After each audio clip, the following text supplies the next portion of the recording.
right, so hi everybody. Thanks for joining me tonight for our As American as Pumpkin Pie from Colonial New England to PSL presentation. So joining me is Sarah Wassberg Johnson, also known as the food historian. She'll be telling us all about pumpkins this evening. So for those of you who were not in our presentation last week, just to give you some info about Sarah, she has been published in the New York History and Agricultural History journals and has also been featured on the History Channel's mini-series, The Food That Built America. So I currently have you all muted at the moment. We're going to have questions at the end of the presentation, but feel free to put some stuff in the chat because Sarah can answer those too. And then at the end of the presentation, I'll be able to unmute you and you can kind of ask your questions or put in the chat and all that kind of stuff. So that's pretty much all for me. So I'm going to move this along to Sarah and take it away, Sarah. Great, thanks, Krista. So tonight is going to be a little bit different from my normal talks because we're going to start with a cooking demonstration. So I did this yesterday. I recorded myself making a pumpkin pie from scratch from Lydia Maria Child's 1832 American Frugal Housewife. So we're going to start with that recording, and then after that's done, it's about 30 minutes. I can take some questions if anybody has any questions about the cooking demonstration, and then we'll go into the PowerPoint about the history of pumpkin pie and pumpkin spice. So like Krista said, if anybody has any questions in the meantime, you could drop them in the comments. You could say hello in the comments. And I apologize for my recording skills. It's not the most professionally recorded or edited video. But I think you'll get the gist of everything. So I am going to go ahead, whoops, hold on, and share my screen.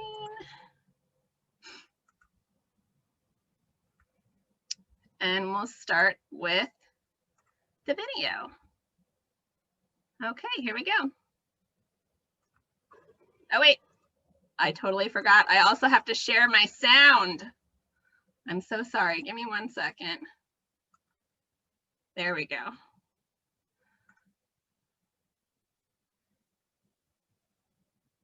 Hi, everybody. My name is Sarah Wassberg Johnson, also known as the food historian. Welcome to my kitchen. Today, we're going to be baking a historic pumpkin pie recipe from Lydia Maria Child's 1832 American Frugal Housewife. Are you ready to get started? We're starting with a sugar pie pumpkin. Now there are lots of different historic pumpkin varieties you can use. This is probably the most common one you can find at grocery stores today, and we're going to be roasting it. So I have my oven preheating to 350 degrees already. So the hardest part of preparing a pumpkin for a pumpkin pie is cutting it up. Now in the period, they would have cut and peeled the pumpkin and stewed it over an open fire in a pot with some liquid. But it's much easier for modern people to cook it in the oven. So that's what we're gonna do. So you start by taking a really big knife and cutting the pumpkin in half, and then we're gonna scoop out all the seeds.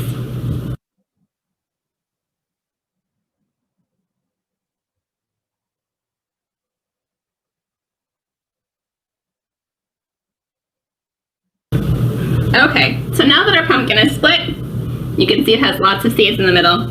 So we're just going to use a spoon, a regular spoon, to scoop out the seeds.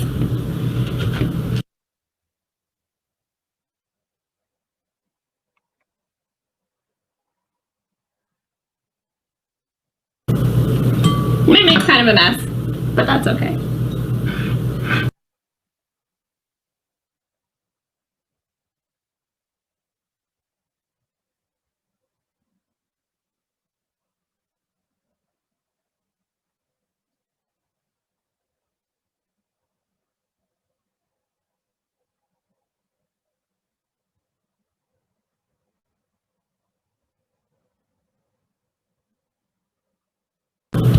So you can see I did cut it a little unevenly, so this side is thicker, which means that the seeds go down a little deeper and it's going to be a little bit more stubborn than the other one.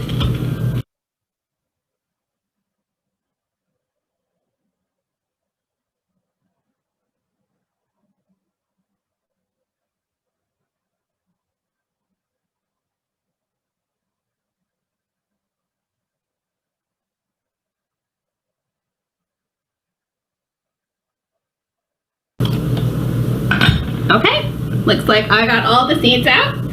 And so what we're going to do next is we're just going to place them on a large sheet pan and pop them in the oven. Big half sheet pans like this are great for roasting vegetables.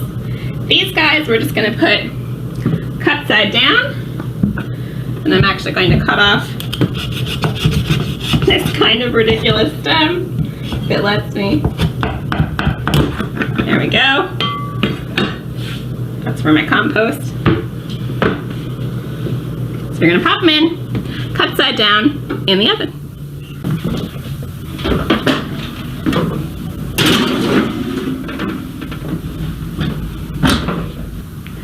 So you can see I put them in the center rack. The oven is already preheated at 350 degrees, and I'm gonna set the timer for about 45 minutes. We'll see where they are. So the pie crust recipe we're going to be making today is also from the American Frugal Housewife. And we're going to have to do some translating of the recipe. So I thought I would read the original and then we can translate it. So she says pie crust. To make pie crust for common use, 1/4 pound of butter is enough for 1/2 pound of flour. Take out about 1/4 part of the flour you intend to use and lay it aside.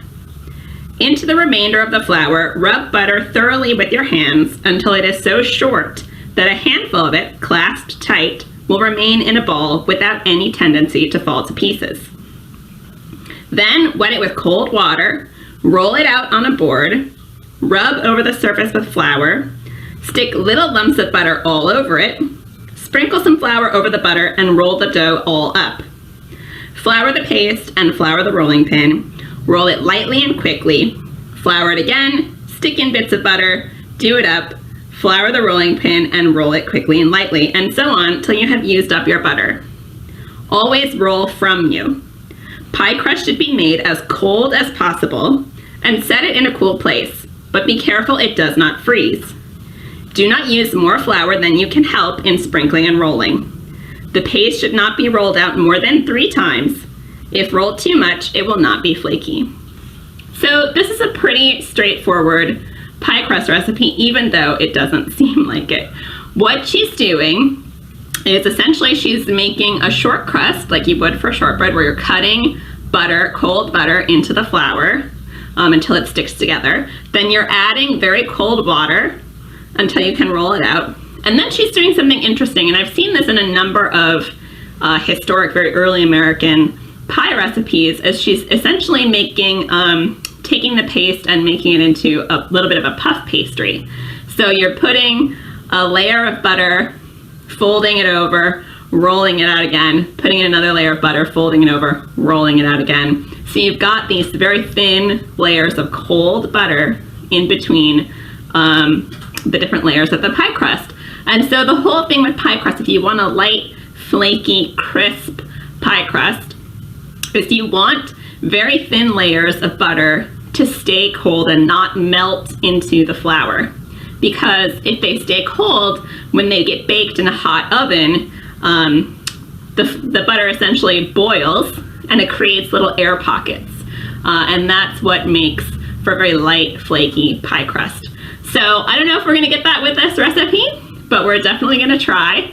And you'll notice also that all of the weights and measurements are in pounds. People did have scales that they used in the time period for weighing their food.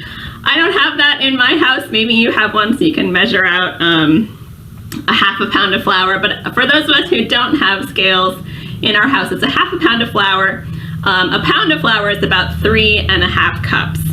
So 1/2 pound of flour is about 1 3/4 cups, but you'll remember from the recipe she told us to put 1/4 of that flour to the side, right? So we're gonna put about 1/2 cup of flour to the side for rolling. All right, let's go ahead and get started. So first we're gonna start with our flour. We're gonna measure 1 1/4 cups of flour into a large bowl.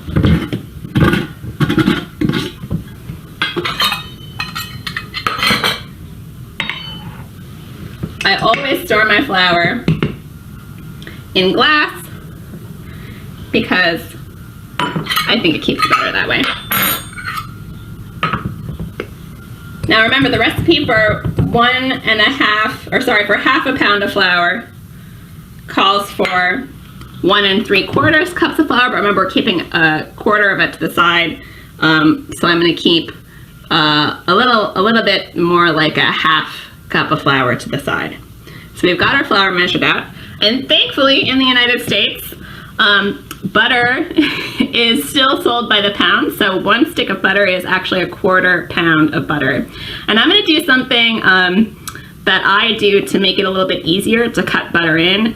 I find with a pastry cutter using forks or knives, which is what a lot of people recommend in historic recipes, the butter gets all different sizes and it kind of doesn't incorporate well. So what I'm going to do is I'm going to cut this piece of butter, this stick of butter, in 3 lengthwise, and then I'm going to rotate it and cut it in 3 lengthwise again, and then I'm going to cut it crosswise into bits. So then we end up with all these little cubes of cold butter.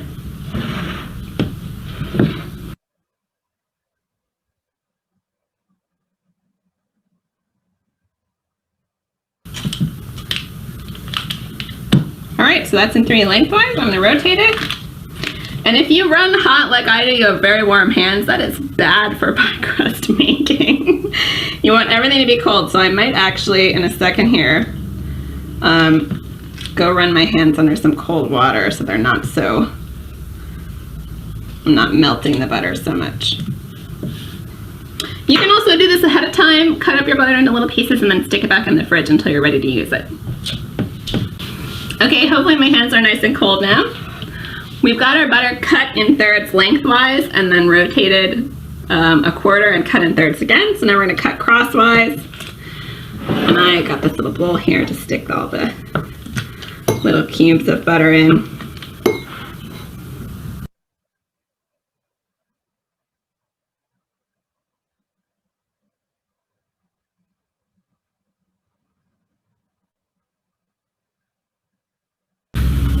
All right, so remember the recipe says to rub some butter in the flour with your hands until it makes a short crust, almost like a shortbread, but you have to reserve some butter to roll in between the layers afterwards. So I'm not going to put all the butter in at once. I am going to make it into little cubes in the flour though, let them get nice and floury.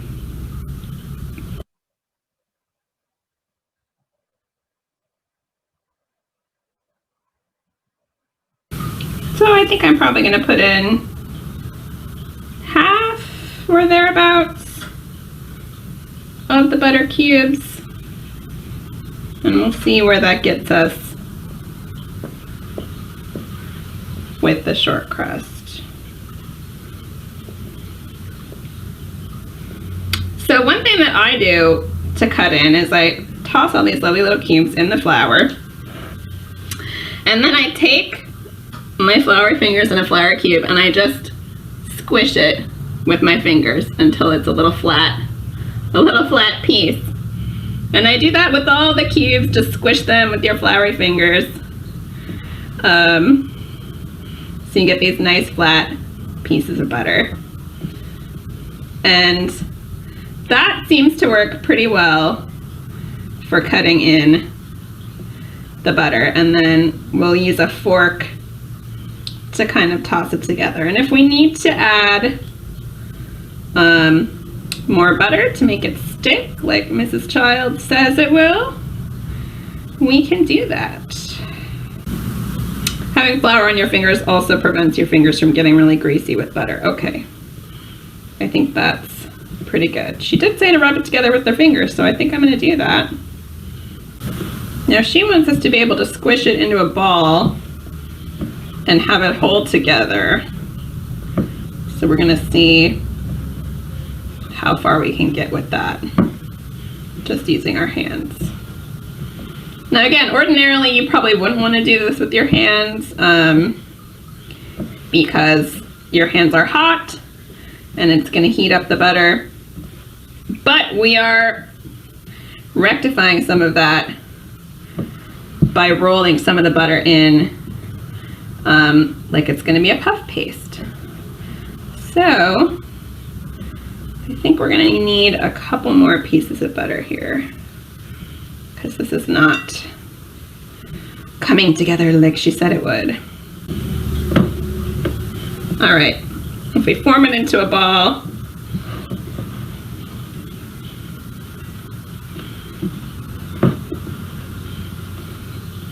and it doesn't break, I think that's pretty close, right? Okay, so she doesn't say how much ice water to add.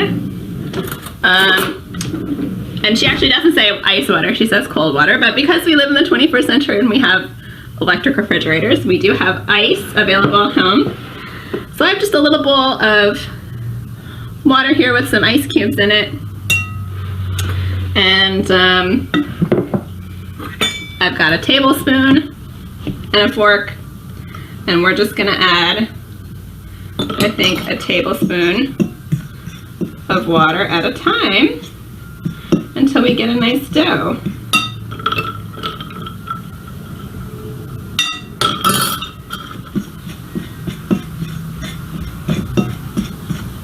And again, the cold water is to prevent the butter from melting too much into the flour.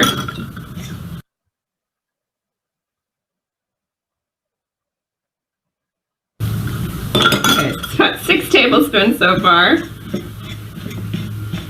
And it looks like we might be starting to come together a little bit here.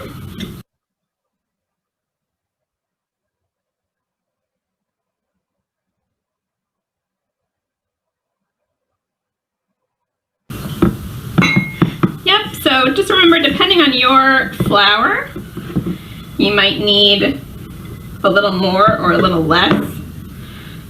I'm actually going to add just a little bit more because it's a little crumbly in spots.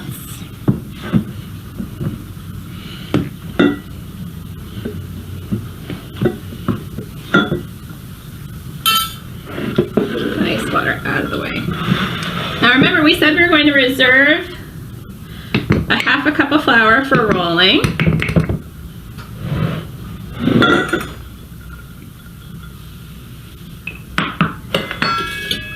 Or thereabouts.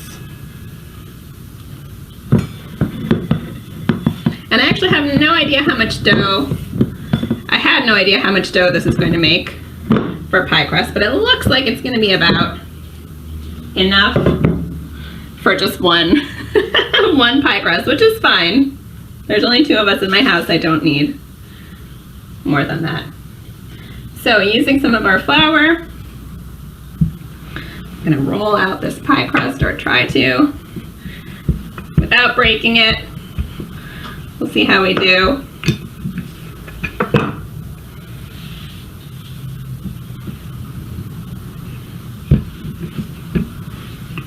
Could have maybe added a little more water in the mixing phase, but that's okay.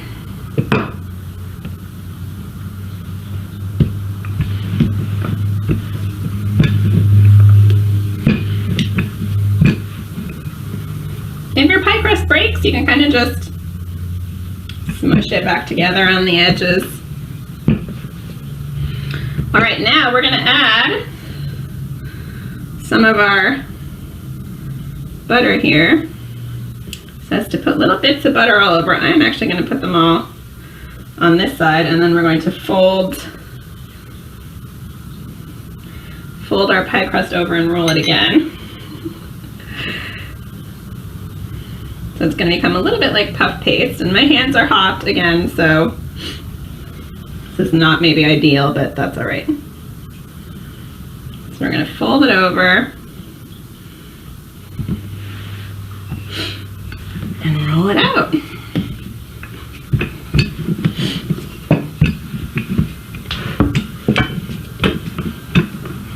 All right, and she said to roll it not more than 3 times, so that's what I'm going to plan for here.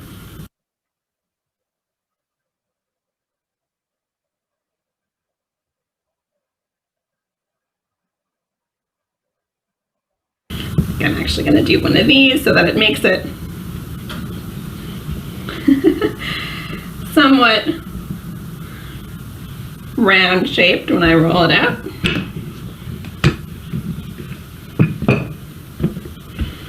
Okay, and you can see, like as with the puff paste, although I realize I have not been flouring in between. Oh, shoot. All right, well, we'll see how it turns out.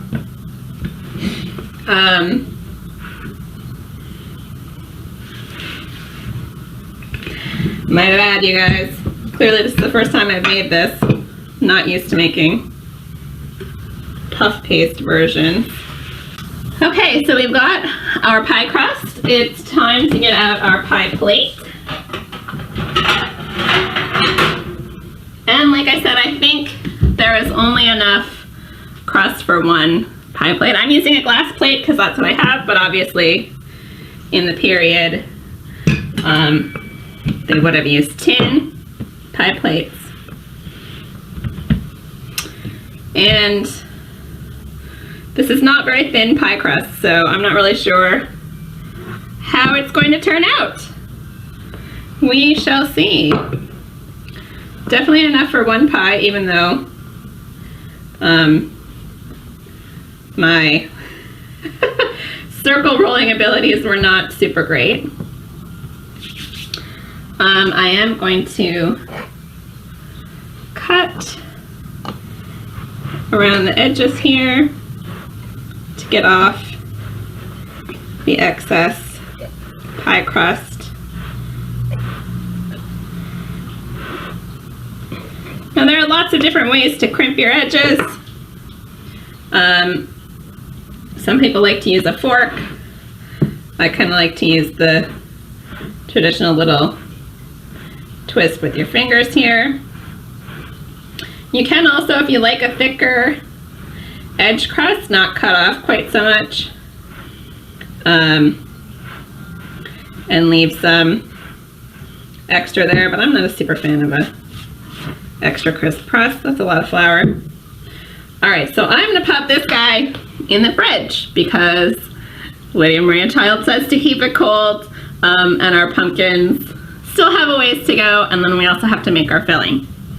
So, in the fridge it goes. Okay, it's been 45 minutes. Let's give them a check. So the real test is whether or not they can be easily pierced with a knife or a fork. So let's see how they look.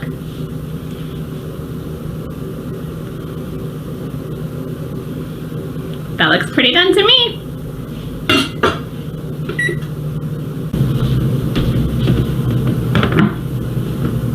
Okay, now for the fun part, getting the pumpkin out of the skin.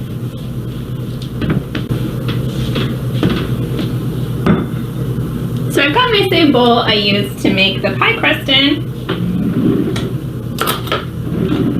I'm just gonna use a fork and a spoon. We're gonna flip this bad boy over.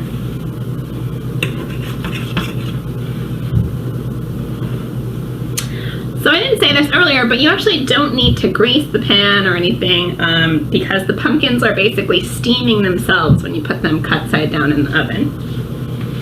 So we're just going to use a spoon and a fork to scoop it out. Ooh, it's a little stringy, but that's okay because we are going to mash that all up and get those strings out of there.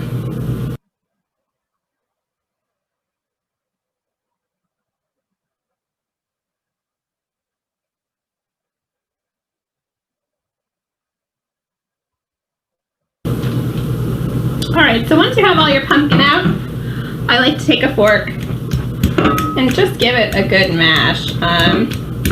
Some people use a food processor to puree. That's too much dishwashing for me. I just like to use a fork. So I'm just pressing the tines hard against the side of the bowl to really break up some of the stringiness of the pumpkin. Most commercially canned pumpkin is actually mostly butternut squash, or a variety of butternut squash, which is very smooth. So you can see this pumpkin is a little bit stringier, but when you're cooking, that also helps it hold together. So if you don't have as many eggs or you don't want to use as many eggs, you don't have to. Okay, I'm just gonna let this cool a little bit and then get together our other ingredients. Okay, so it's time to make our filling. I have preheated the oven to 425 degrees. So we're gonna bake the pies at that amount for a little bit and then reduce the heat. So pumpkin pie is essentially a vegetable custard, right? The pumpkin being the vegetable, or the fruit rather. So we've got our mashed pumpkin here. It's cooled down quite a bit. And we are going to be adding milk and eggs and all kinds of other delicious things. But I thought what I would do first is I would read Mrs. Child's recipe for pumpkin pie specifically. So we already made her crust recipe, that's in the fridge. Now we're going to make the filling. So she says, pumpkin and squash pie. For common family pumpkin pies, 3 eggs do very well to a quart of milk. Stew your pumpkin and strain it through a sieve or colander. Take out the seeds and pare the pumpkin or squash before you stew it, but do not scrape the inside. The part nearest the seed is the sweetest part of the squash. Stir in the stewed pumpkin till it is as thick as you can stir it round rapidly and easily. If you want to make your pie richer, make it thinner and add another egg. 1 egg to a quart of milk makes very decent pies. Sweeten it to your taste with molasses or sugar. Some pumpkins require more sweetening than others. 2 teaspoons of salt, 2 great spoonfuls of sifted cinnamon, 1 great spoonful of ginger. Ginger will answer very well alone for spice if you use enough of it. The outside of a lemon grated is nice. The more eggs, the better the pie. Some put an egg to a gill of milk. They should bake from 40 to 50 minutes, and even 10 minutes longer if very deep. So as you can see, not really a recipe like we're used to thinking of it, but we know that pumpkin pie needs eggs, it needs liquid, it needs sweetener, and it needs some spice. So most modern recipes call for about 2 eggs per pie, and then a lot of modern pumpkin recipes actually call for condensed milk. We're going to be using part milk and part heavy cream, and instead of sugar, I thought we could go really old school, and I'm going to use some maple syrup. We're definitely going to be following Mrs. Child for the ground cinnamon and the ground ginger, but I thought we might also add a little bit of freshly ground nutmeg because I like that, and that is a very 18th century, early 19th century thing to do. So let's get started. All right, so we're going to add the maple syrup first because it is a liquid. I'm not going to measure, but probably you shouldn't do more than a 1/4-ish cup. If your pie, when it's done baking, is not as sweet as you would like it, you can always put more maple syrup on top.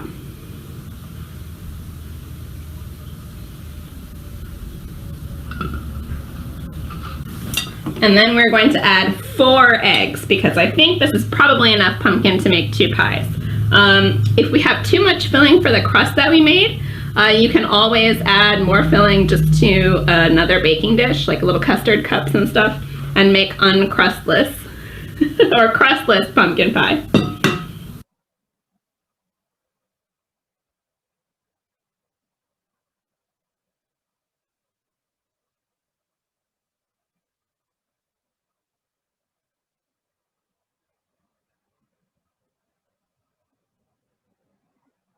Okay, I don't think we're going to need too much liquid, so I think what I'm going to do is I'm going to do most of a cup of whole milk, and then I'm going to fill the rest with heavy cream. You don't want too much heavy cream because when you stick it in the fridge, the cream sometimes tends to solidify a little bit. And it tastes like you put too much butter in or something.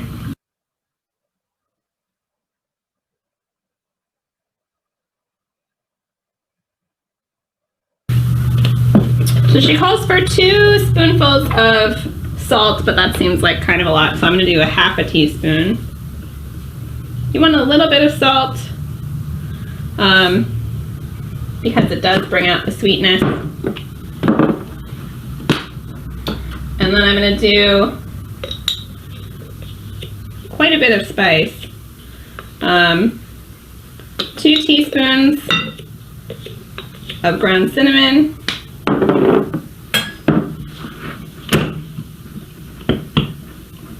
And get the ground ginger open. It's a very old jar. 1 teaspoon of ground ginger.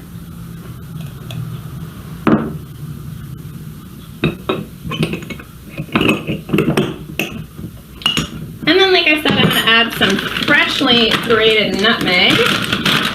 I have these whole nutmegs. They look like little nuts, right? So I have one I have already started to grind. So you just need a microplane, and then you just grate as much as you want. Some historic recipes call for a whole nutmeg, which seems like kind of a lot. Oh, it smells so good. You just have to be careful not to drop your nutmeg in whatever you're adding nutmeg to. I've done that before. It's so much easier when it's a flour-based mix and not a liquid. All right. That seems like, maybe I'll do a little more. Fresh nutmeg is quite a bit stronger than when you buy store-bought ground nutmegs. You don't need quite as much of it, but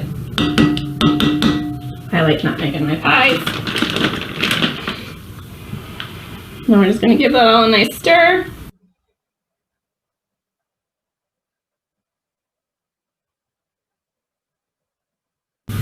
All right, that looks pretty well mixed. Let's go get our crusts. Okay, so we've got our pie crusts out of the oven. I also have a few backup little baking dishes if we have some extra filling. And I just wanted to say that I was thinking a little bit more about the number of eggs that I put in, and I did add another cup of whole milk just because I thought that would be a better custard ratio and I didn't want it to be too eggy. So it is quite liquid now, but that's okay. So I've got this nice little ladle. We're just gonna ladle the filling in. You wanna make sure that you don't actually go all the way up to the top. You wanna give a little room for expansion. If you're worried about your pies boiling over, which does happen from time to time, you can put a sheet pan on the bottom rack, and that should help prevent some of that.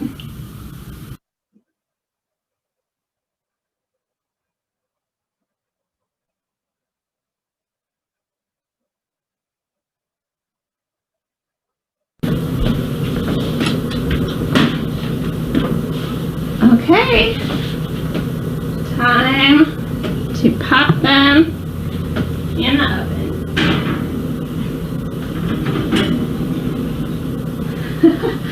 The most dangerous part.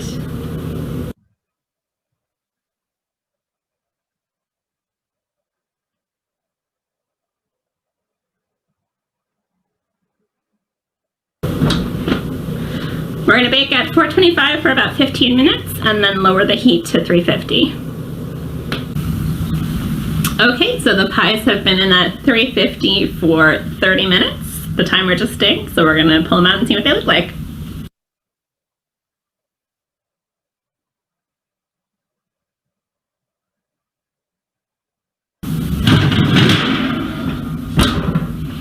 Okay, they look pretty great and they definitely smell great. So I'm gonna let those cool for a little bit, and I think we are gonna whip some cream to go on top. Okay, so if you love whipped cream as much as I do, it can be a little bit expensive to buy it in the cans. And it's also not quite as good as whipping your own. So I'm gonna make some hand whipped cream to go with our historic 1832 pumpkin pies. I just have some chilled heavy cream, some sugar, and a little vanilla, and we're gonna hand whip it, and I'm gonna show you how. So start out by adding some cream. You don't want too much. You want a nice deep bowl. If you have one with a handle like this one, that's great. Otherwise, just a deep bowl is fine.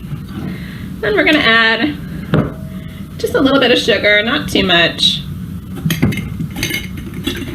And we're gonna add a spoonful of vanilla. Now, you may be saying, that looks like a lot of vanilla, and it is. I make my own vanilla with whole vanilla beans and gold rum. A lot of people use vodka, which is a little harsh for me. The gold rum is a little bit more mellow. And spiced rum was a very common 18th century flavoring agent too. But this is plain gold rum. And when you have this much of your own homemade vanilla, you can afford to be a little profligate with it. So I'm going to add a whole spoon. And the key to whipping by hand is to tilt the bowl and whip in a circular motion. It is going to take some serious arm power. I also hand whip cream to justify some of the calories that comes from eating it. So take a break if you need one when you're hand whipping, and let's have a go.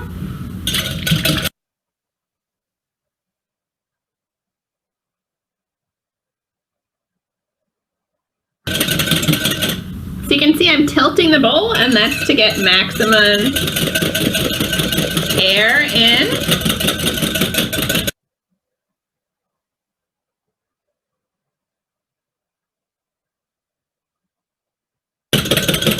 You can see it's already starting to thicken up quite a bit.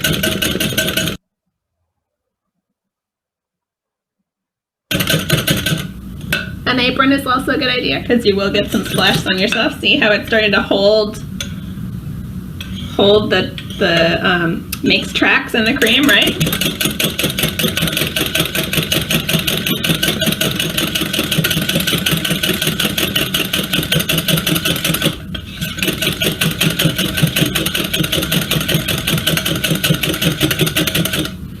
See, we're starting to get some peaks. If you're doing this with an electric mixer, just know that you definitely can overbeat the cream and it'll separate and turn into butter. So just be mindful of that.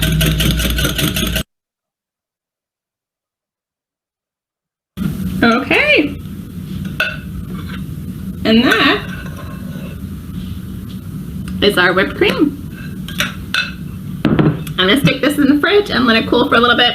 I'm going to leave the whisk in it because you can beat it back up a little bit if it starts to deflate. And then hopefully the pumpkin pie will be cool enough that we can have a taste. Okay, now the moment of truth.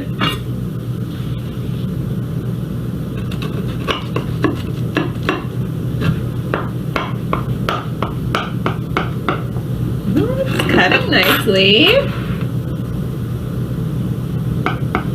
It's still a little warm, but that's okay.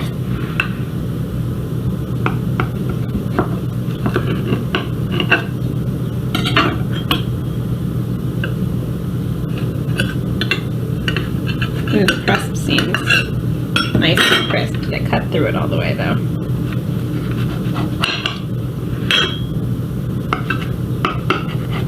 There we go.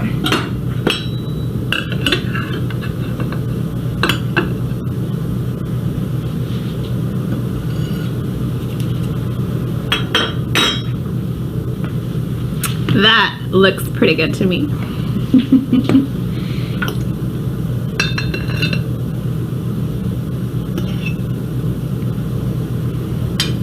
All right, there we have it. Lydia Maria Child's from scratch pumpkin pie, whoops, with hand whipped cream. Let's give it a taste, see if it's sweet enough.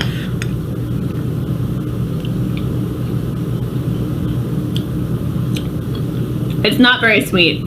I probably should have added more maple syrup, but the crust, if I can break a piece off here, the crust is very crisp and tastes pretty delicious.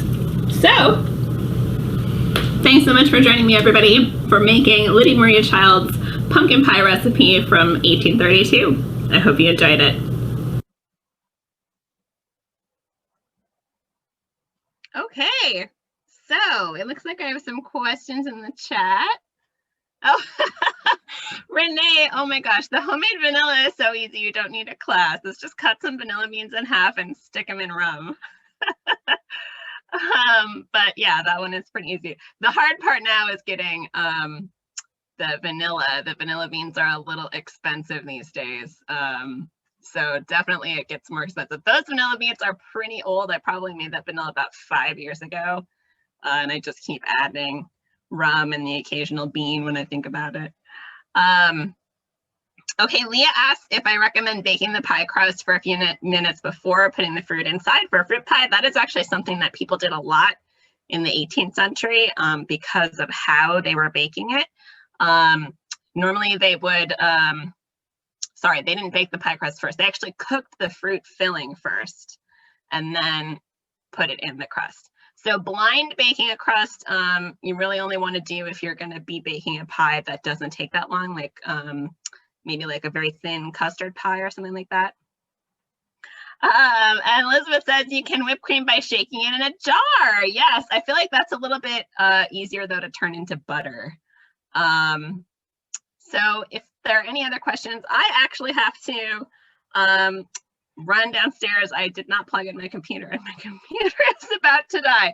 So I'm going to run downstairs. If anybody has any other questions, you can drop them in the chat, or Krista, if you want to open it up for quick chit-chatting, I'm going to go run and grab my computer charging cord. I'm so sorry. I will be right back.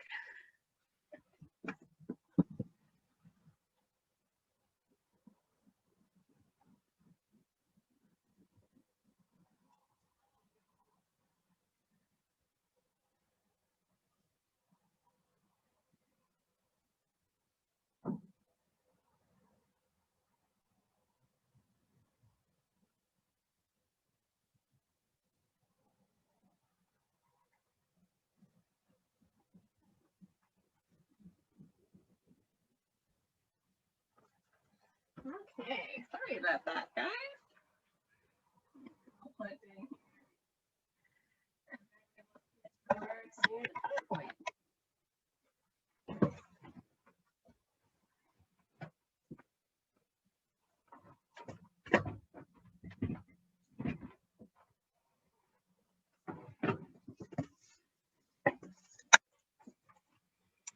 Normally my laptop can go for over an hour without a charge, but apparently not when it's playing videos.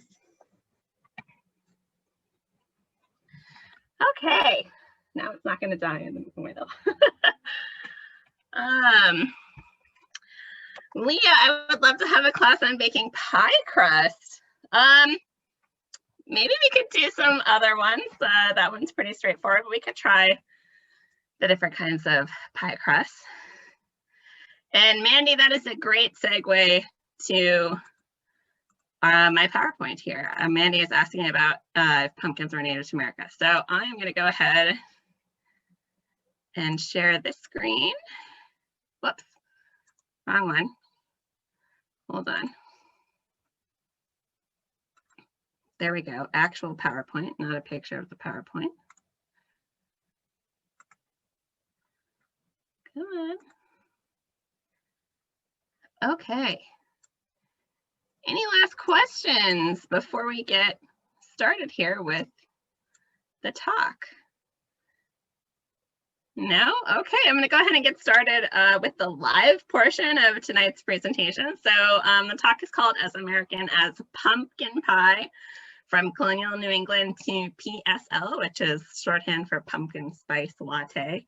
So we're going to start out with Lydia Maria Child, because of course that's the pumpkin pie recipe I chose. And I chose that pumpkin pie recipe because it's fairly straightforward compared to a lot of other early pumpkin pie recipes. And it had a good pie crust recipe, I thought. So she is most famous. She was an author. She's most famous for a poem called The New England Boys' Song of Thanksgiving, which she published in 1845 in Flowers for Children, Volume 2. Nowadays, people know it as Over the River and Through the Woods. And it's much longer than just those first couple of verses. But the very end of it says, over the river and through the wood, now grandmother's cap I spy. Hurrah for the fun, is the pudding done? Hurrah for the pumpkin pie.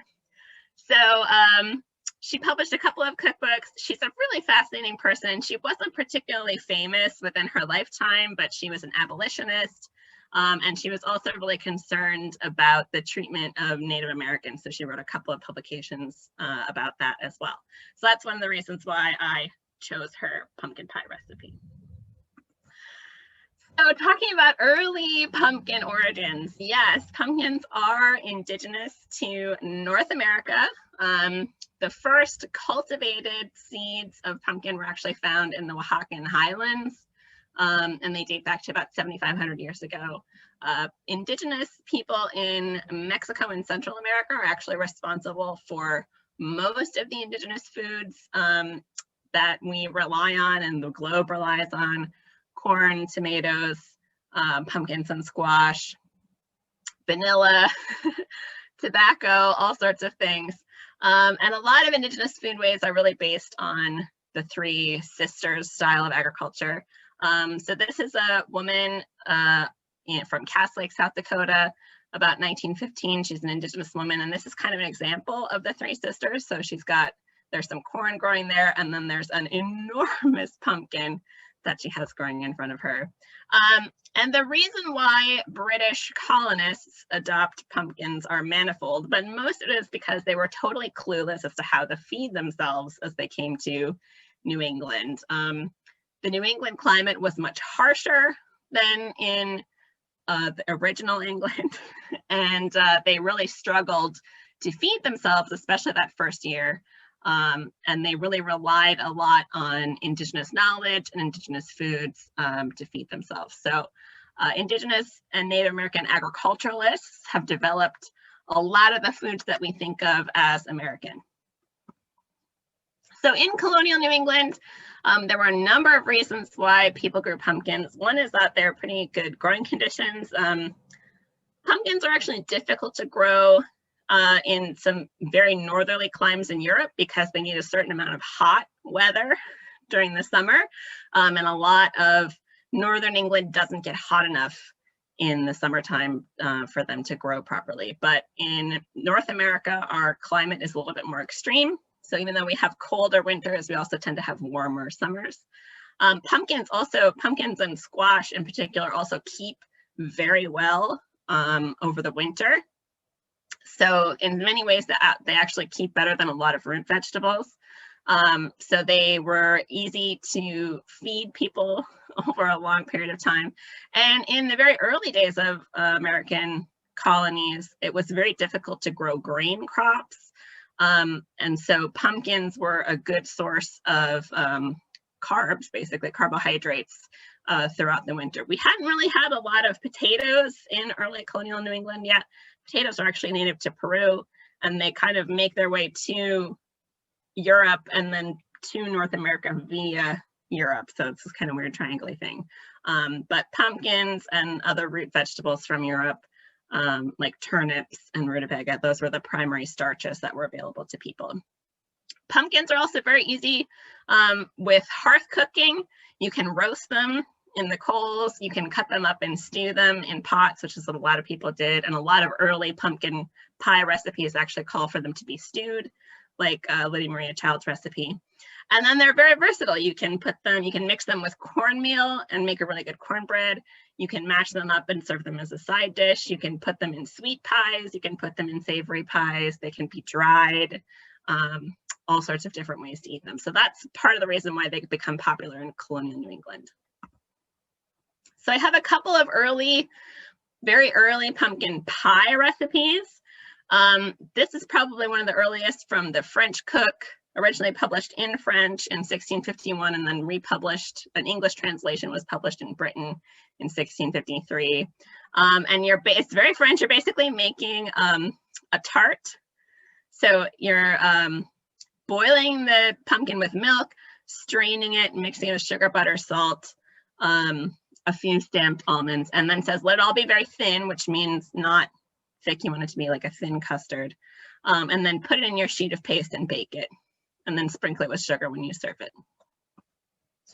Hannah Woolley in the Queen Lake Closet from 1670 also has a pumpkin pie recipe. And remember, we did not have standardized spelling until the 19th century in English. So her pumpkin is very different than the French pumpkin pie. The French pumpkin pie is mashed pumpkin, as is Lydia Maria Child's.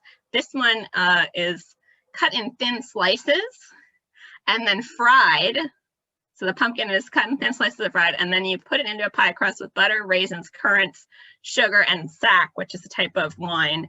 And in the bottom, some sharp apples. So it's a mixture of sliced apples, sliced fried pumpkin, and then raisins and currants and wine, right? And then when it is baked, butter it and serve it in. I don't know what that means, but that was one of the things. And we have a question in the chat. Can I see it? I can't, so we're going to leave that till the end. And then, of course, the first American recipe for pumpkin pie is from Amelia Simmons' American Cookery, which is first published in 1796 and is considered the first American cookbook, in part because it has a lot of American recipes. It's got pumpkin, cranberries, turkey, lots of cornbread recipes, and it was the first to be published in the United States. It's actually first published in Connecticut, and then like in the same year, they published another edition in Albany. So she actually has two recipes. One is like more like our basic pumpkin pie. So you stew it and strain it, and then you add 3 pints of cream, 9 beaten eggs, sugar, mace, nutmeg, ginger, laid into paste, which is a puff paste. And with the dough spur, cross and checker it. Baked in dishes 3/4 of an hour. So everybody's like, yeah, 45 minutes is the amount of time to bake pumpkin pies. And then her second one is a little bit cheaper, right? So it's milk, quart of milk, a pint of pumpkin, which is very thin custard, 4 eggs, molasses, allspice, and ginger, and then bake an hour. I'm assuming because it's a much thinner custard, so it's going to take longer to bake. So those are her recipes. Now, pumpkin spice, right? The famous pumpkin spice. So pumpkin spice is actually an amalgamation of kind of all the sweet spices that were available in medieval and Renaissance Europe. Cinnamon and ginger have been available for a very long time, dating back to antiquity in Western Europe. But cloves, allspice, nutmeg, and mace are all from the Spice Islands in Southeast Asia, and that's not really until the 16th century that we're getting out there. It was available earlier than that, thanks to Arab traders coming along the Silk Road, but the British and Dutch and Spanish kind of start to circumvent that trade relationship by sailing directly to the Spice Islands. And if you want to read a really interesting book about that, there's a book called Nathaniel's Nutmeg, which is all about the Spice Islands and some of the wars that take place. It's really kind of a brutal history. So I encourage you to read that. By the time we get to the 18th century, these spices are much more affordable. 18th century Americans are crazy for nutmeg. Nutmeg graters are like an essential kitchen tool for a lot of different households. By the time we get to the 19th century, they're quite cheap. And toward the latter half of the 19th century, you start to get pre-ground. You don't have to grind your own spices. You can purchase them pre-ground, which makes things a little bit easier. So pumpkin pie spice can kind of be a mixture of any of these spices: cinnamon, nutmeg, ginger, cloves, allspice, and mace, which is the outer covering of the nutmeg. But the most common ones are cinnamon, ginger, and cloves. Occasionally you get one of the other 3 in there. Kind of depends on who's doing the cooking. So pumpkin pie spice as a particular spice doesn't really exist prior to the 1930s. So you have spice companies starting in like after the Civil War, 1860s, 70s, 80s. But it's really not until 1930 that the Thompson Taylor company creates pumpkin pie spice, which is like a blend of these spices that you would have in pumpkin pie. And part of that was because it was cheaper to just buy the pumpkin pie spice rather than buying all of the individual spices, particularly if you weren't going to use the other ones that frequently. And then also it was much easier. You didn't have to measure them out individually. You could just measure out the pumpkin pie spice. So McCormick, which is obviously still around, follows suit in 1934, and then pretty much all the other spice and flavoring companies follow suit. And then there's pumpkin pie spice, and then there's pumpkin spice. And apparently the story behind why we have pumpkin spice is that a lot of newspaper publishers shortened it to pumpkin spice to save on space in advertising. So we have a couple of advertisements here. This one is from 1933. So this is for Thompson Taylor TNT pumpkin pie spice. Right? Mother, why is it your pumpkin pies are never failures? Oh, it's all about the spice, right? Perfectly proportioned. And then here's one from 1935 for McCormick, and they tried some interesting branding for a while. It was pumpkin pie and gingerbread spice. So they were trying to say like it was a more versatile thing, right? There says ginger, cinnamon, nutmeg, cloves, and other spices, which they don't tell you what they are because it's proprietary. But I just thought that was interesting that they tried a kind of dual marketing thing going on there. So with canned pumpkin, throughout the latter half of the 19th century, we start to get some innovations in canning vegetables, commercial canning. It kind of takes a while to be sort of standardized. There's a lot of sort of regional canning companies that pop up that aren't necessarily the greatest. There's a new book out called Canned by Anna Zeta, which is all about the history of canning companies, which is an interesting read if anybody is interested in it. But the two most important ones I think that people see the most frequently are Libby's, of course, founded in 1869, and One Pie, which has like this really mysterious history that no one really knows. So Libby's starts in the 18th century with the development of a specific kind of butternut squash called Dickinson squash. And the Dickinson family is kind of involved in the founding of Libby's. But they don't start out with vegetables at all. They start out with corned beef, right? That's their very first product, which they still make, and it's in like a little trapezoid shaped can. And in the 1880s, they expand their line into fruits and vegetables. And Libby's is probably most famous now for their solid pack canned pumpkin, they call it. But they still have a whole host of other canned fruits and vegetables. They still make canned corned beef hash, all that stuff. But most people know them for their pumpkin. And then One Pie, I had to do a little digging on because I'd seen it before, but apparently it's like the canned pumpkin to use in New England. It's based in West Paris, Maine. Apparently they came out of the Metamac Canning Company, which was founded sometime in the 19th century. They don't have a website. Their history is very murky. And sadly, they're no longer made in Maine anymore. It's made in Illinois, probably because that's where all of the pumpkin farmers are because of Libby's. And once you get canned pumpkin, people definitely start using it in pie. It's so much easier than, as we saw, cooking and mashing your own pumpkin, or at least it's far less time consuming. But once you get canned pumpkin, you start to get all these other pumpkin desserts proliferating. You get all kinds of cake recipes. You get pumpkin bars, right, with cream cheese frosting. That's a huge thing in the Midwest where I'm from. So the canned pumpkin availability kind of helps these new desserts proliferate. So this is an advertisement for Libby's solid pack pumpkin from 1955. And so of course it's all about the pumpkin pie for their recipe. I will note that they fill their pumpkin pies quite high. And you can see it's going like into little divots in the crust. And then this is an example. I couldn't find any historic advertisements, probably because there never have been any, but One Pie, like their only two products are they make squash and pumpkin for squash pies and pumpkin pies.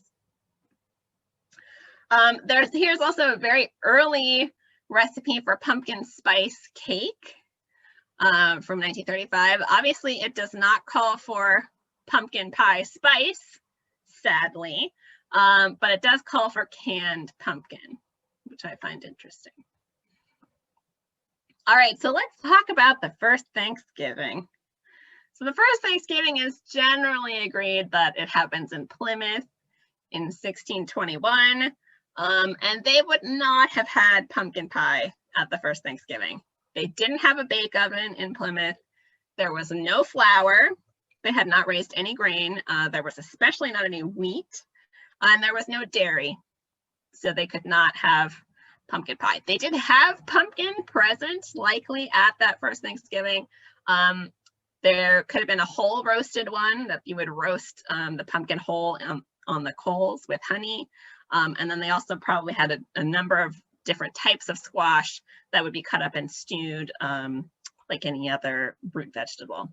So obviously the first Thanksgiving, this is an image from 1914, a very romanticized image. There are a couple of Indigenous people there, but it's all about the pilgrims, who didn't even call themselves pilgrims. But it's this very kind of rose-colored glasses look at history, all about peace and Thanksgiving, really like giving thanks to God. But that's not really what happened. Like the previous couple of years, a lot of the colonists had sort of massacred some Indigenous people. Obviously, the reason why they settle at Plymouth is because it's this beautiful cleared area with all these agricultural fields and nobody's living in it. And why is nobody living in it? Because they're all dead. A big plague of smallpox had come through and basically killed off the entire population of the Indigenous people living in Plymouth before the British colonists got there. So how we're taught Thanksgiving in schools is not really indicative of what was actually happening at that time. So Thanksgiving does have a pretty long history. Harvest festivals around, October, November are very common throughout the world, including with Indigenous people in the Americas. But in England in particular, there's a festival called Harvest Home or Ingathering that kind of is where the Festival of Thanksgiving comes from. Obviously, 1621 is considered the first Thanksgiving in Plymouth. But in the 19th century, like in the 17th and 18th century, Thanksgiving is kind of like whenever you have a reason to celebrate, you declare a day of Thanksgiving and there's public feasting, right? But it's not really any particular time. It can happen in the spring or the summer or the fall, whatever. And in the 19th century, Sarah Josepha Hale kind of gets involved in Thanksgiving. And she's the reason why Abraham Lincoln in 1863 writes the Thanksgiving Proclamation, which then means that most people, primarily in the North, are celebrating Thanksgiving on a regular basis. In 1924, we have the first Macy's Thanksgiving Day Parade. FDR, actually in 1939, sets an earlier Thanksgiving date, but nobody really pays attention. People had been celebrating it largely on the last Thursday in November, which was not always the 4th. It was sometimes the 5th Thursday. So in 1941, he makes it an official federal holiday that it's going to be the 4th Thursday in November. And he does that to kind of help businesses with Christmas shopping. People are waiting to do their Christmas shopping until after Thanksgiving. So he's tried to set it back a week earlier to give people more time. So that kind of is how Thanksgiving sort of becomes very intertwined with the Christmas shopping season, which I find interesting. Sarah Josepha Hale in particular is another fascinating woman. She's most famous for the poem Mary Had a Little Lamb. She was a writer and poet. In 1825, she starts a letter writing campaign to get people to adopt Thanksgiving as a national holiday.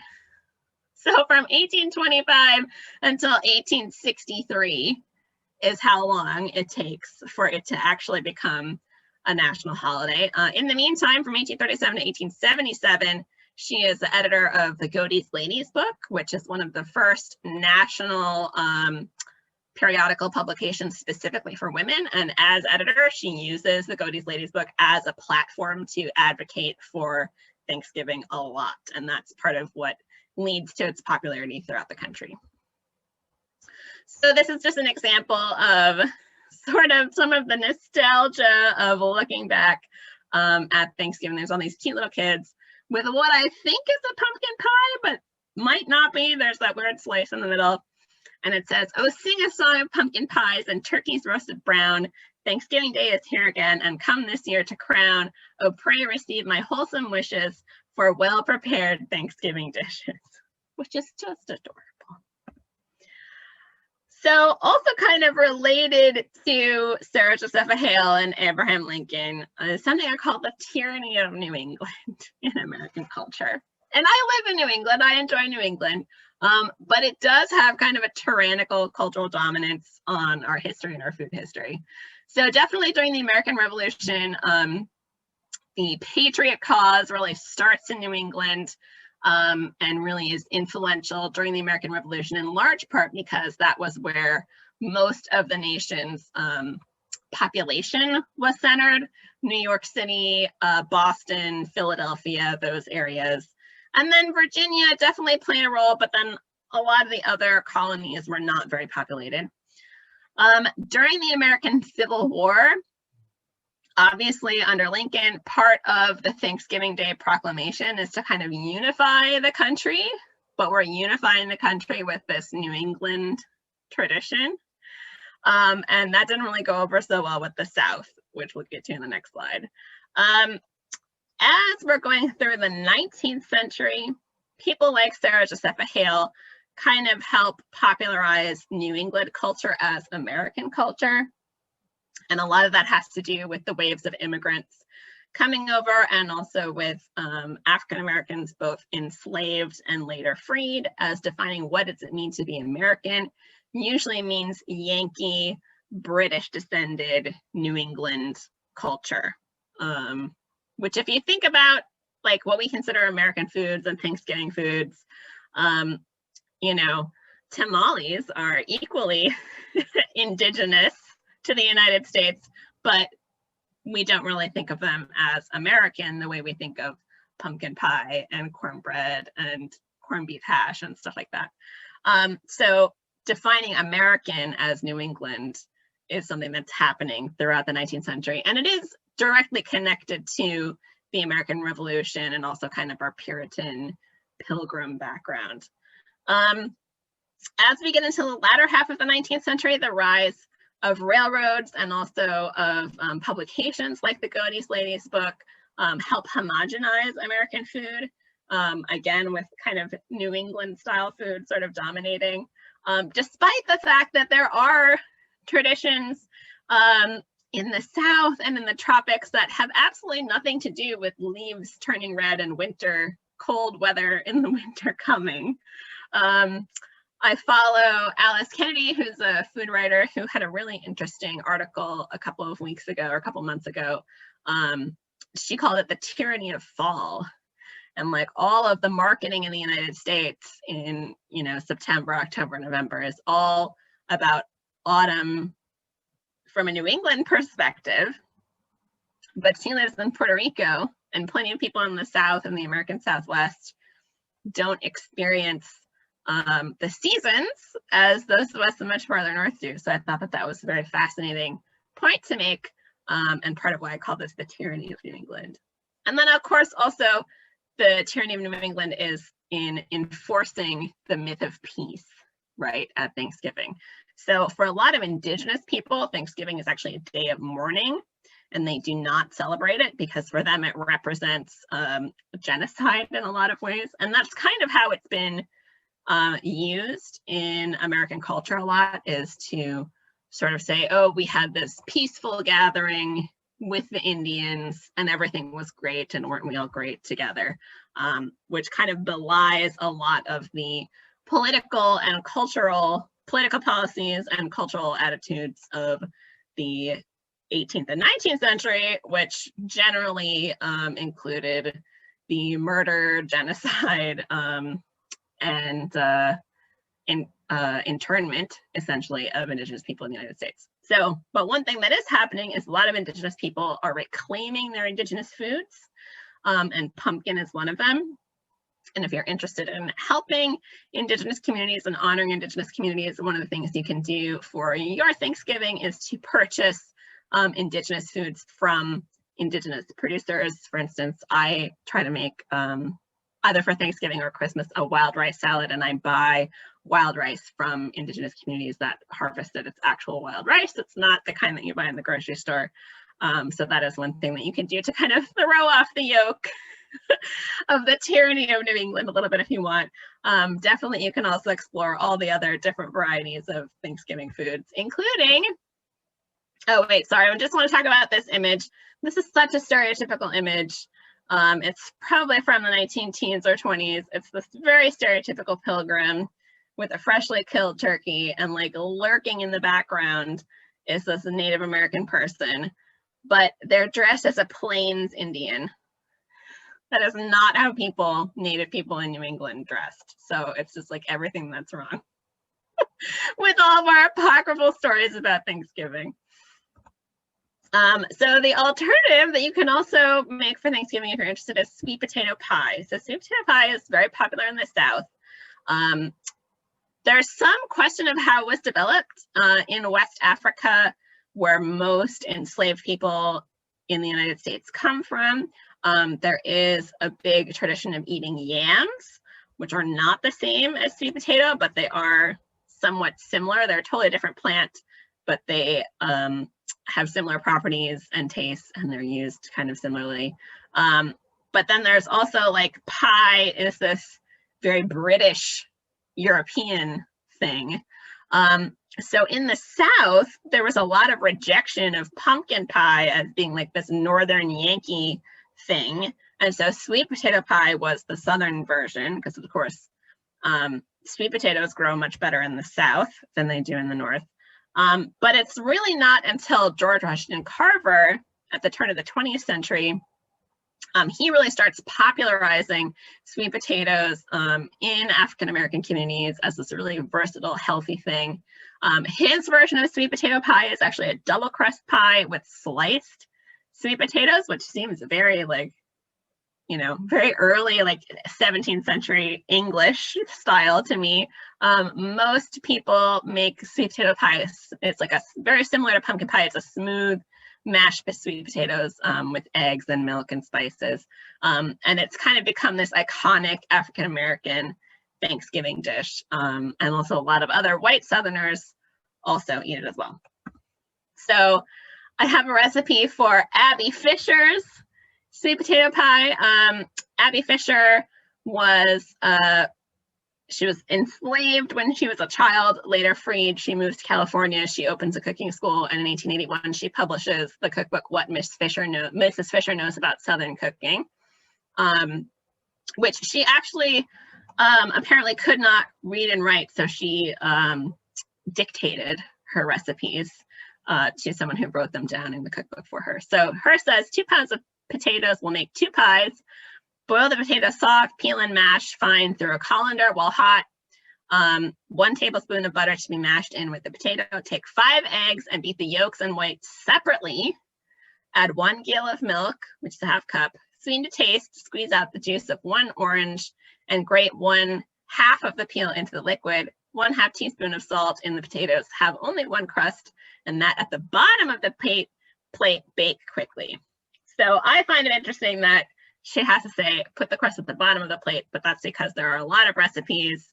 Some of them are called slumps. Some of them are called, it's like a version of cobbler where you put the crust on the top. So she specifies to put it on the bottom. And as you can see, it's basically an egg and a milk custard, but she doesn't really tell you what to do with the eggs. I'm guessing you mix the yolks in with the mashed potato and beat the whites separately and then fold them in. So you get more of a light, smooth pie. And then this is a great image I found. It's from 1994. It's at the Sweet Potato Pie Company in Paterson, New Jersey. The Library of Congress has a whole series of these images, but here they're wrapping up all these little teeny individual sweet potato pies for sale, which I think is great. Okay, so also intimately intertwined with pumpkin pie, which is why I called this talk As American as Pumpkin Pie, is colonial revival and nostalgia. So we talked a little bit about Thanksgiving and the Civil War, right? And kind of that was, in a way, a colonial revival, kind of hearkening back to these earlier, American Revolution ideals of what the country should be. In 1876, with our national centennial, you would think that we would have some colonial revival and nostalgia, but actually we were kind of going the opposite way, wanting to leave behind the Civil War and focus on the future. So the Centennial Exposition at Philadelphia, despite the fact that it's at Philadelphia, formerly our nation's capital, and like where the Constitution was written, it's not about colonial history really at all. But in the 1920s, 30s, 40s, and even a little bit in the 19 teens, you do get a big colonial revival in like household goods. You get a lot of interest in New England and colonial recipes. And then certainly with the bicentennial of 1976, there's a huge influx of interest in historic recipes, in kind of the actual American Revolution. And you start to get people in places like Colonial Williamsburg and Plymouth Plantation and Old Sturbridge Village, where people are trying to recreate these old recipes, including early pumpkin pie. You get the facsimile publication of a lot of very early cookbooks, including Martha Washington's cookbook that she published. She wrote for her daughter, Nellie Park Custis. You get the facsimile publication of Lydia Maria Child's book, of Amelia Simmons' cookbook. And that sort of biases the colonial revival kind of continues, but kind of drops off in the 1990s. And then in the 2000s, we get our economic depressions. And really, whenever there's economic depression, you do get nostalgia. So in the late 70s and early 80s, there was economic depression. In the late 2000s, so basically now, there's been economic depression. And then nowadays, with the pandemic and people stuck inside and people out of work and people with more time on their hands, there's been a real interest in scratch cooking and food history, and people are trying out new things. So I wanted to share a couple of recipes from our presidents, speaking of pumpkin pie and nostalgia. So this is Bess Truman's recipe for pumpkin pie, written on White House stationery, which I love. I love hers. 2 cups cooked pumpkin. Canned may be used, but clearly she's saying to have your cook your own pumpkin. And she also calls for having your eggs, putting the yolks in first, and then adding the separately beaten egg whites in, which I think is interesting. So, but again, hers is bake 15 minutes in a hot oven, just over 400 degrees. And then also bake for another 30 minutes until set. So very similar to what I did with Lydia Maria Child's recipe. And then this one is Nancy Reagan's recipe for pumpkin pecan pie. So pecan pie, which I love, is actually not that old and has a lot to do with corn syrup companies. Even though it's delicious, it didn't really exist prior to commercially available corn syrup, which is why you don't see recipes for it that often in historic cookbooks. But again, hers is canned or mash cooked pumpkin. She has a lot of eggs in hers. So basically it's just a pumpkin pie with corn syrup in it, and then you put the chopped pecans on top. Okay, now we're going to talk about pumpkin spice. So as we said, there was pumpkin spice cake in the 1930s, and that kind of continues throughout the 20th century. But the pumpkin spice craze really starts with Starbucks. So in the 1980s, Starbucks started carrying for the holidays what is basically known as the eggnog latte. They had a different name for it. But every Christmas they would have this eggnog latte, and it was fairly popular. And in the 2002-2003 winter, they introduced the peppermint mocha as a seasonal holiday coffee, and people kind of went crazy for that. So the following year, they were trying to figure out, they were going to offer another one for the holidays, and they wanted to do something different, and they had all these different ideas. There was like a caramel chocolate one, there was like an orange spice one, there was something else, and then there was pumpkin pie spice. And pumpkin pie spice is actually pretty low on the focus group list, but this one guy thought that it would be really popular. And there had been other Seattle coffee companies prior to 2003 who had offered pumpkin spice lattes before, but Starbucks is really the ones to take it national, and it explodes in popularity from 2003 on. In 2015, they changed their recipe a little bit. They take out all the artificial ingredients and they add actual pumpkin in, because this is very confusing to a lot of people, including me. Pumpkin pie spice doesn't actually have to include pumpkin. because it's based on the pumpkin pie spice mix, not pumpkin pie, if that makes sense. But in 2015, they do add actual pumpkin.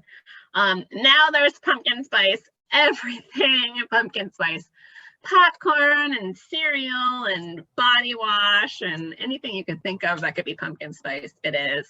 And there are a lot of cultural critiques about pumpkin spice and the PSL, the pumpkin spice latte, and it's so basic and people make fun of other people, mostly white girls, for liking the pumpkin spice latte. But I say pumpkin spice has a long history. If you want to love pumpkin spice things, by all means, enjoy what you love, especially in the year 2020 when we all need a little more enjoyment in our lives. So, are there any questions? I know that was a little bit whirlwind, and I think I missed at least one question in the chat. Let me see if I can pop it up here. Nope, I can't, so I'm going to stop sharing. There we go. Oh, I missed a whole bunch. Yes, I did just see today Max Miller did the Hannah Woolley recipe, which is very different. I've also seen a couple of other people online make different versions of the Hannah Woolley recipe, which is not at all how we think of pumpkin pie today. Mandy, I'm gonna send it to you, but I'll also say it. And maybe Krista can see if you can get it for the library. The book is called Canned, and the author is Anna Zeta. So I sent you the thing. And then Carla, when you asked if I could talk about sweet potato pie, was that before or after I talked about it? All right, looks like before I talked about it. Are there any other questions? I'm happy to, if people, do we want to let people unmute themselves, Krista? If people want to ask their questions in person, we can certainly do that. I should be able to unmute. I think I fixed it so you can all, you can talk if you want. Let me just see. Yes, so you should be able to talk if you want to talk. And if not, so Sarah, you'll be joining us again December 8th. What will we be talking about? Do I remember what I'll be talking about? I think we are going to be talking about Indian meal, also known as cornmeal and molasses in New England cuisines. We're going to be talking about the history of both of those things, and then I'm going to be making a recipe called Indian pudding, which is a cornmeal pudding that you bake for like 3 hours. Which it's, again, very New England. We have a little bit of a New England theme this fall, but it's pretty easy to make. It just takes a really long time to bake, so. Great. All right. So that's December 8th, 6:30 to 8, similar to tonight. So if you haven't signed up, you can sign up online on our website. And all of our talks are being recorded. So if you miss something or want to come back and look something up, they'll be on our YouTube channel. And I think, Sarah, you also have it on your website. Yeah. Yep. And Sarah will also be back later in the new year, but we'll talk about those later on. I know, 2021 is coming so fast. Yes, but thanks everyone for coming out. And oh, Denise has a question, actually. Oh, Denise says, how did you become so interested in the history of food? Which is a big question. Denise, I really like to eat, and I really like to eat food that's good. So when I, moved out on my own, in order to do that on my very meager budget, I had to learn how to cook for myself. And one of the first things I did when I was learning how to cook was I started collecting vintage cookbooks. And behind me is just a portion of my vintage cookbook collection. So that's kind of how it started. I was also really interested in agricultural history in high school, which is very intersectional with food history. And I wrote my master's thesis on food history, and it kind of just went from there. So now I'm obsessed and I can't stop talking about it. All righty. All right, well, I think that's it. If there's no more questions, I think we're gonna say goodnight. All right. Thanks so much for having me, Krista, and we'll Thanks, see you Sarah. next time. See ya. Bye.